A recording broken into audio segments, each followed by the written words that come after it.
तारीख थी 23 मई 2025। हर वो व्यक्ति, देश का हर वो नागरिक सोनम रघुवंशी और राजा रघुवंशी के बारे में जानने की कोशिश कर रहा था कि आखिर ये दोनों कपल जो हनीमून मनाने गए हैं वहाँ से गायब कैसे हुए। इसी बीच सोनम रघुवंशी की मां को एक सपना आता है। सपने में बेटी सोनम रघुवंशी आती है। सपने में बेटी उनको उनके घर पर अकेली आती हुई दिखाई देती है। बेटी जैसे ही घर पर आती है, माँ पूछ बैठती है, बेटी तुम अकेली आई हो, राजा कहाँ है? बेटी कहती है, माँ राजा बाद में आएंगे, मैं पहले आ गई हूँ। इसी बीच माँ का ध्यान जाता है कि बेटी के पास गहने वगैरह या कुछ ऐसा सामान नहीं है। माँ बेटी से पूछती है, बेटी तुम्हारे जेवरात और पैसे वगैरह कहाँ हैं? क्या किसी ने लूट तो नहीं लिया है? बेटी कहती है, माँ मैं पूरी दुनिया को लूटने वाली हूँ, तुम्हारी बेटी इतनी होशियार हो, बेटी तुम्हारी लूट जाए ऐसा हो नहीं सकता है। ये जो सपने की बातें थी, ये सपने की बातें सोनम रघुवंशी की माँ ने राजा रघुवंशी की माँ यानी उमा से बताई। जब जिस समय सोनम रघुवंशी और राजा रघुवंशी को तमाम मीडिया और पुलिस की टीमें खोज रही थी, उस समय की ये बात अब जाकर के मीडिया के सामने बाहर निकल करके आई है। और जो परिवार है राजा रघुवंशी का परिवार, जिसमें सोनम राजा रघुवंशी की जो माँ है उमा रघुवंशी, उन्होंने ये पूरा साफ आरोप लगाया है कि इसमें हो ना हो सोनम रघुवंशी का जो पूरा परिवार है, ये परिवार पूरी तरीके से इस पूरे घटनाक्रम में इन लोगों की संलिप्तता है और ये पूरा परिवार मिल करके इस पूरे घटने को अंजाम दिया है।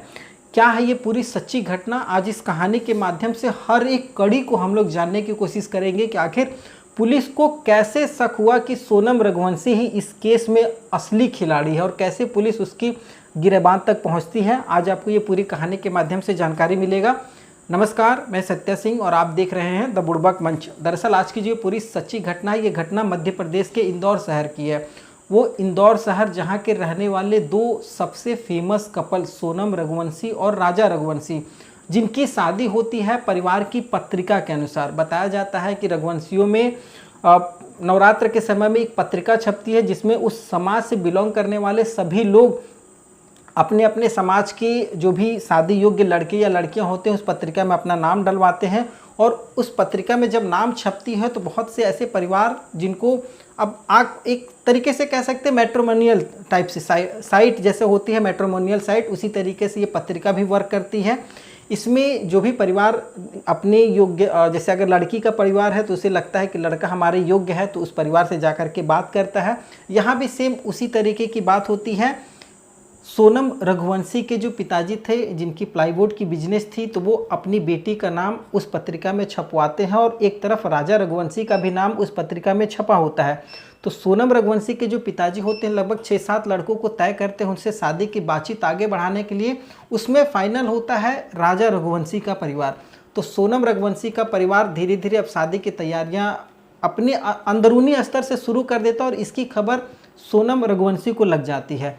वो सोनम रघुवंशी जो पिछले कुछ महीनों से अपने ही यहाँ काम करने वाले राज कुशवाहा के साथ प्यार करना शुरू कर दी थी, जब उसे ये बात पता चलती है तो वो अपनी माँ के पास सीधे आकर के कहती है, सोनम रघुवंशी अपनी माँ से, कि माँ देख, जो भी शादी वगैरह की बातचीत हो रही है उसको अब यहीं पर रोक दो, नहीं तो आगे बहुत बुरा होगा। माँ कहती है, क्यों, ऐसा क्या है, क्या दिक्कत है? लड़का बहुत अच्छा है, अच्छे घर का है, अच्छा प्रॉपर्टी है, बिजनेस है, ट्रांसपोर्ट का उन लोग का बिजनेस है। लेकिन बेटी कहती है कि नहीं, मैं एक लड़के से प्यार करती हूँ और उसी से ही शादी करूँगी। माँ पूछती है कौन लड़का है, तो बताती है कि वो राज कुशवाहा है, वो अपने यहाँ जो काम करता है वो राज कुशवाहा। जैसे ही माँ को ये पता चलता है, माँ अपना सर पीटना शुरू कर देती है कि बेटी तुम ये क्या कर रही है, ये शादी कभी भी नहीं हो सकती। उसे समझाने की, मनाने की कोशिश करती है माँ, लेकिन बेटी मानने को तैयार नहीं थी। और ये बातें जो थी माँ अपने स्तर तक ही सीमित रखती है, ना तो वो सोनम के भाई से, ना सोनम के पिताजी से बताती है। इसी बीच जो सोनम के पिताजी होते हैं वो राजा रघुवंशी के परिवार के यहाँ जाते हैं, लड़के को देखते हैं, लड़का राजा रघुवंशी पसंद आ जाता है, बातचीत शुरू हो जाती है। सोनम के घर वाले राजा को परिवार वालों से कह देते हैं कि आप लोग भी लड़की आकर के देखिए, और इसी बीच जो राजा के परिवार वाले थे वो आकर के सोनम को भी देख लेते हैं। दोनों परिवार एक दूसरे को पसंद कर लेते हैं। लड़कियां जो राजा रघुवंशी और सोनम रघुवंशी भी दोनों एक दूसरे को पसंद कर लेते हैं, ऐसा बताया गया है। एक्चुअली मामला यहाँ पर कुछ और था। अब दोनों का जब कुंडली मिलान किया जाता है आगे का भविष्य देखने के लिए, तो पता चलता है कि दोनों मांगलिक हैं, जिसमें सोनम जो है वो जिसका मांगलिक असर ज़्यादा है और वो प्लान पूरा इतनी बेहतरीन तरीके से बनाती है। वो अब उसी समय से प्लान बनाना शुरू कर देती है कि ये शादी होगी तो मेरी मांगलिक जो है वो बहुत हैवी है, तो मैं अपने पति का ही वध कर दूंगी। वध करने के बाद मैं अपने आशिक यानी राज कुशवाहा से शादी कर लूँगी। और ये जो बहाना होगा, ये बहाना होगा मांगलिक होने का। मांगलिक होने की वजह से राजा रघुवंशी का जो मांगलिक है वो कमज़ोर है, इस वजह से राजा अब ख़त्म हो चुका है और यहाँ पर वो अकेली बचेगी, तो परिवार के सामने कोई ऑप्शन नहीं रहेगा, तो वो राज कुशवाहा से शादी कर ही देंगे। ये सोच करके वो राजा रघुवंशी से शादी करने के लिए तैयार हो जाती है। शादी 11 मई 2025 को तय हो जाती है। शादी होने के लगभग 6-7 दिनों तक सब कुछ सही चलता है। इसी बीच 7वें दिन राजा को ये बात पता लगती है कि सोनम ने हनीमून के लिए फ़्लाइट का टिकट बुक करा लिया है और वो असम जाना चाहते हैं, असम के गुवाहाटी कामाख्या देवी के मंदिर। जब ये बात राजा को पता चलती है तो राजा अपनी माँ से कहता है, माँ यानी उमा रघुवंशी से, कि माँ सोनम रघुवंशी ने मतलब तुम्हारी बहू ने टिकट करवा लिया है। माँ उस समय जाने देने के लिए तैयार नहीं थी क्योंकि कुंडली के हिसाब से लगभग 1.25 महीना इन लोगों को बाहर नहीं निकलना था, लेकिन फ़्लाइट का टिकट हो चुका था। इस वजह से माँ भी तैयार हो जाती है मन महसूस करके, लेकिन बेटे से एक बार पूछती है कि बेटा टिकट तुम्हारा आने का कब का है। तो राज कह देता है, राज रघुवंशी कहता है कि माँ 5-6 दिन में हम लोग लौट करके आ जाएंगे। माँ मन महसूस करके दोनों को विदा कर देती है। दोनों 21 मई को हनीमून की ट्रिप के लिए गुवाहाटी जाते हैं और यहाँ से फिर इन लोगों का आगे का प्लान बन जाता है शिलोंग। और ये बताया जा रहा है कि ये बाकायदे जो पूरा प्लान था, ये प्लान सोनम रघुवंशी के अनुसार चल रहा था। राजा रघुवंशी को बिल्कुल भी मन नहीं था उस पूरे ट्रिप पर जाने के लिए। खैर राजा पत्नी की बात मान करके जाता है ट्रिप पर। लगभग 23 मई तक इन लोगों की बात अपने फैमिली वालों से होती है, लेकिन 23 मई को बताया जाता है कि सोनम एक सुनसान पहाड़ी इलाके पर राजा रघुवंशी को घुमाने ले जाती है। वहाँ पर अपने पति को ये कह करके उसका मोबाइल बंद करवा देती है कि तुम्हारे मोबाइल पर फ़ोन बहुत ज़्यादा आता है और ये बहुत ज़्यादा इरिटेटिंग करता है, तुम अपना मोबाइल फ़ोन बंद कर दो। राजा रघुवंशी अपना मोबाइल फ़ोन स्विच ऑफ कर देता है। स्विच ऑफ करने के बाद सोनम मोबाइल अपना ऑन रखती है और इसी बीच सोनम की सास का फ़ोन आ जाता है। बातचीत शुरू होती है और ये ऐसा बताया जा रहा पोस्टमार्टम रिपोर्ट के अनुसार भी कि जिस समय सोनम अपनी सास से बात कर रही थी उससे पहले ही ये राजा के साथ पूरे घटनाक्रम को अंजाम दे चुकी थी और ये घटनाक्रम उसके 3 दोस्तों ने पूरी घटना को अंजाम दिया, जिसमें बताया जा रहा है जो सबसे बड़ा मास्टरमाइंड है वो सोनम रघुवंशी खुद है। उसका बॉयफ्रेंड राज कुशवाहा जिसने 3 और लड़कों को हायर किया था। बताया जा रहा है कि 1 लाख रुपए में ये पूरा सौदा तय हुआ था, जिसमें से सोनम ने 1 लाख रुपए राज कुशवाहा को दिया था और राज कुशवाहा ने 50,000 अपने खुद रखा और 50,000 इन तीनों लड़कों को दिया था। इन तीनों लड़कों में जिसका नाम है आकाश राजपूत, आनंद कुर्मी और विशाल चौहान, इन तीनों को दिया था, जिसमें विशाल चौहान जो था वो सबसे शातिर अगर कहें बदमाश था। इसने ही ऑनलाइन कह सकते जिस चीज़ों से मारने की कोशिश की जा रही थी मारा है राजा रघुवंशी को, वो ऑनलाइन इन्होंने नया ऑर्डर किया था और ये बरामद भी हुआ है। और ऑनलाइन का जो पर्ची वगैरह है वो पुलिस ने भी बरामद कर लिया है जिस तरीके से। और जब ये राजा रघुवंशी को सोनम ले करके जाती है वो सुनसान इलाके में, पहाड़ी वाले इलाके में, तो वहाँ पर सोनम पीछे पीछे चल रही थी। वहीं जो गाइड था, गाइड को सोनम ने चालाकी से वापस भेज दिया था। राजा आगे आगे चल रहा था और इसके जो 3 दोस्त थे जिसको सोनम ने सुपारी दी हुई थी राजा रघुवंशी को मारने के लिए, ये तीनों भी इन लोगों के साथ में ही चल रहे थे और ये सब सारी चीज़ें गाइड ने बताई है बाकायदे।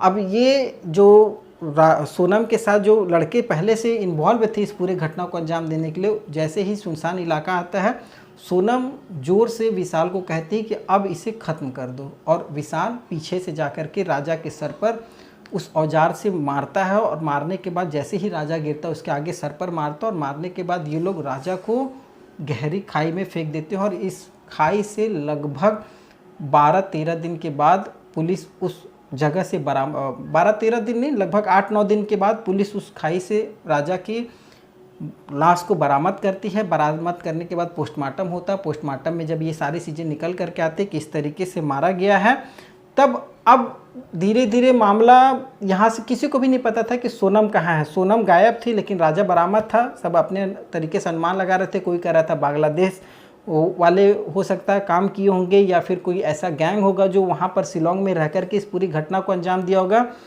हर किसी को इस घटना के बारे में अपने अपने अनुमान थे। इसी बीच 8 और 9 की रात को सोनम रघुवंशी उत्तर प्रदेश के गाजीपुर से बरामद हो जाती है। बरामद होने की वजह ये थी कि मेघालय पुलिस के हत्थे वो 4 आरोपी लग चुके थे, जिसमें से सोनम रघुवंशी का जो बॉयफ्रेंड था राज कुशवाहा, वो पुलिस के हत्थे चढ़ चुका था, और उसमें आकाश राजपूत, आनंद कुर्मी और विशाल चौहान, ये सभी इंदौर से बरामद कर लिए गए थे। और इसमें और एक लोग हैं, वो भी बरामद कर लिया गया है। तो इन लोग को जैसे ही बरामद किया गया, और जो सोनम थी वो राज कुशवाहा से लगातार कंसल्ट में थी, लेकिन जब 8 की रात सोनम का बातचीत राज से नहीं हुआ तो उसे समझ में आ गया कि ये लोग सब पकड़ा गए हैं। अब सोनम जो थी वो मौका देखी कि अब हमको भी सरेंडर कर देना चाहिए, और वो गाजीपुर के उस होटल में ढाबे पर जा कर के सरेंडर करती है। सरेंडर करने से पहले इसने बहुत शातिर तरीके से लगभग 1150 किलोमीटर का सफ़र शिलोंग से गाजीपुर किया है। बताया ये जा रहा है कि ये शिलोंग से निकली, वहाँ से ट्रेन पकड़ करके शिलोंग इंदौर होते हुए इंदौर में भी आई है, इंदौर रुकी है। वहाँ रुकने के बाद एक ड्राइवर ने उसको वाराणसी यानी बनारस छोड़ा है। अब वो ड्राइवर पर भी शक किया जा रहा है, और जो राजा रघुवंशी का परिवार है वो बता रहा है कि वो ड्राइवर भी शक के दायरे में है, और परिवार भी शक के दायरे में है, क्योंकि जब सोनम आई है, रुकी है, तो ज़रूर परिवार को इस बारे में जानकारी होगी। और जो सपनों की बात थी, वो सपने अब यहाँ हकीकत का रूप ले रहे हैं। तो सपना ऐसे कैसे सटीक आ सकता है सोनम रघुवंशी की माँ को, जो पूरी सच्चाई सपने के अनुसार चल रही है। खैर, वहाँ से सोनम रघुवंशी वाराणसी आती है, और वाराणसी से फिर 2 लोग इसके साथ बाकायदे गाजीपुर की बस में बैठते हैं, और सोनम को गाजीपुर के उस ढाबे के पास उतारते हैं। अब यहाँ 2 लोग और भी इन्वॉल्व होते हैं। पहले 5 लोग थे, एक ड्राइवर भी आ रहा 6, उसके बाद फिर 2 लोग और आ रहे 8, उसके बाद अब बताया जा रहा 2 लोग और हैं। लगभग 10 लोगों का ये पूरा गैंग है जिसने इस पूरी घटना को अंजाम दिया है। और ये पूरा आरोप जो है, ये आरोप राजा रघुवंशी के परिवार वाले लगा रहे हैं। और ये सब चीज़ों को लेकर के पुलिस को जो शक था वो पहले शुरू से ही हो गया था, क्योंकि मेघालय, शिलोंग जो ये इलाके हैं, ये बहुत सेफ इलाके हैं। यहाँ पर इस तरीके की घटनाएं होना मतलब नामुमकिन है। यहाँ पर महिलाएं रात रात में पेट्रोल पंप पे काम वगैरह करती हैं, सड़कों पे चलती हैं, लेकिन इस तरीके की घटनाएं नहीं होती थी। वहाँ की पुलिस अंदर खाने अपनी सारे जांच पड़ताल कर रही थी, बाहर चीज़ों को नहीं। लेकिन इसकी भनक सोनम और राज और इसकी पूरी टीम को बिल्कुल भी अंदाज़ा नहीं था कि ये लोग पकड़े जाएंगे, और पुलिस इस तरीके से जाँच कर रही है। वो तो उन यूट्यूबर्स वगैरह का धन्यवाद करना चाहिए जिन्होंने इस पूरी घटना को हाईलाइट करवाया, पुलिस की सरकार की निगरानी में लेकर के आया। और वो असली इस पूरे खेल का मास्टरमाइंड सोनम रघुवंशी, वहाँ से फाइनली वो बरामद हुई है गाजीपुर से। और इस पूरी घटना को मेघालय की जो पुलिस है वो भी धन्यवाद करने के लिए उनका भी धन्यवाद करना बनता है, जिन्होंने इस पूरी घटना को उजागर किया और असली मुजरिम को पकड़ करके लोगों के सामने लेकर के आई है।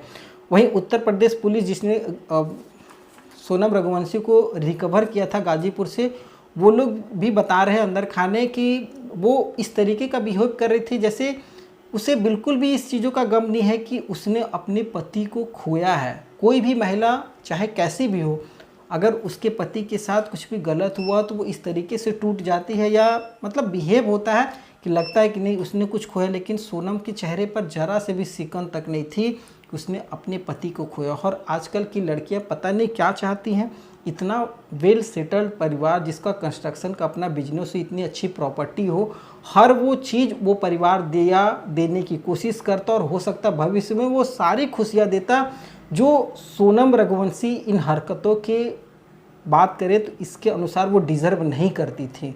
लेकिन फिर भी वो परिवार देता, वो एक अच्छी ज़िंदगी और एक खुशहाल ज़िंदगी देता।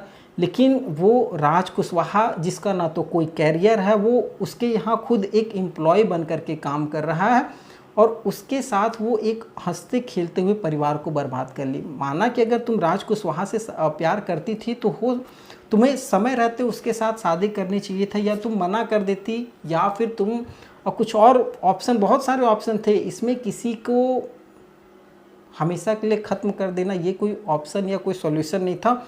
और इसमें इसने पूरा प्लान बनाया हुआ था कि ये राज का जो बताया जा रहा है, राज कुशवाहा का जो पुश्तैनी घर है वो बिहार में है, और वो वहाँ से सोची थी कि यहाँ पर बिहार की तरफ आएंगी, और यहाँ से ये लोग दोनों गहने वगैरह पैसे वगैरह सारा कुछ जुगाड़ हो ही गया था, और यहाँ से ये लोग नेपाल निकल जाएंगे, और पूरी दुनिया ये मानती रह जाएगी हमेशा के लिए कि सोनम रघुवंशी भी अब इस दुनिया में नहीं रही है, और ये एक वेल सेटल्ड ज़िंदगी आराम से जिएंगे परिवार से दूर। अब ये जो पूरी प्लानिंग थी, इनकी प्लानिंग धरी की धरी रह गई, लेकिन यहाँ पर जो सोनम रघुवंशी का परिवार है वो भी शक के दायरे में है। जिस तरीके से उनकी माँ का बयान निकल करके आया है, और जिस तरीके से माँ को ये सारी चीज़ें पता थी कि उनकी बेटी किससे प्यार करती है, किससे नहीं करती है, ये सब सारी चीज़ें माँ ने समय रहते अगर बताया होता तो आज ये नौबत नहीं आती। एक परिवार अपने उस बेटे को नहीं खोता जिस बेटे के लिए उन्होंने अपनी सारी खुशियाँ सजो करके रखी हुई थी, और सारी खुशियों को उन्होंने कुर्बान कर दिया है। खैर, इस कहानी और घटना को सुनाने के उद्देश्य से किसी की भावनाओं को ठेस पहुंचाना बिल्कुल भी नहीं। आप क्या सोचते हैं इस पूरी घटना को लेकर के, आप हमें कमेंट के माध्यम से बता सकते हैं। आगे फिर एक नई कहानी के साथ नई वीडियो में मिलूंगा, तब तक के लिए जय हिंद, वंदे मातरम।